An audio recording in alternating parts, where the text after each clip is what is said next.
ఈ రోజు మీరందరూ గుర్తుపెట్టుకోవాల్సిన అవసరం ఉంది. ఫస్ట్ టైం 1985లో మైనారిటీ ఫైనాన్స్ కార్పొరేషన్ ఏర్పాటు చేసింది గౌరవనీయులు నందమూరి తారక రామారావు గారు, ఎన్టీ రామారావు గారు ఏర్పాటు చేశారు.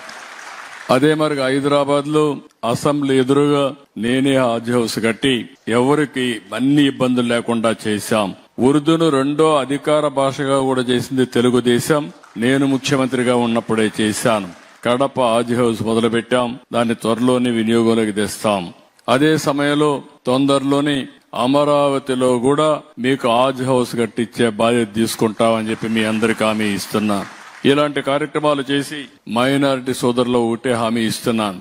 నేను మొట్టమొదటి నుంచి ముఖ్యమంత్రి అయినప్పటి నుంచి మీరు ఒక్కసారి ఆలోచించుకోవాలి. తెలుగుదేశం, అదే మరి నేను ముఖ్యమంత్రి అయిన తర్వాత ఇప్పుడు ఎన్డీఏ ప్రభుత్వం.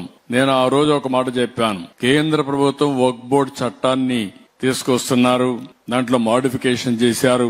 కానీ దేశం అంతా కూడా ఒక నామినీని వేరే వాళ్ళని ఇస్తే ఆ సభ్యుడిని కూడా ముస్లిం సభ్యుడిని పెట్టి మీకు పూర్తి స్వేచ్ఛనిస్తానని చెప్పిన మాట నిలబెట్టుకున్నామని చెప్పి కూడా నేను మీకు తెలియజేస్తున్నా. కాబట్టి ఎప్పుడు కూడా ఈ ప్రభుత్వం మీ మనోభావాలను గౌరవిస్తుంది, మీతో ఉంటుంది. నేను ఎన్నోసార్లు చెప్పాను. ఈ రోజు మళ్లీ మిమ్మల్ని అందరినీ కోరుతున్నా, మీరు కూడా ఈ ప్రభుత్వం ఏదో తాత్కాలికంగా ఆలోచించడం లేదు.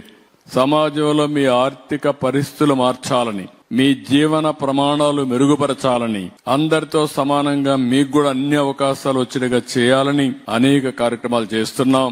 సంక్షేమం, అభివృద్ధి, సుపరిపాలన, ఇది ఈ ప్రభుత్వ విధానం. దీనివల్ల ఎవ్వరికి ఇబ్బంది లేకుండా ఇంకొక విషయం కూడా చెప్తున్నా, నేను అందరి వాడిగా ఉంటాను తప్ప ఏ ఒక్కరి పక్షం కాదని మరొకసారి మీ అందరికి విజ్ఞప్తి చేస్తున్నాను.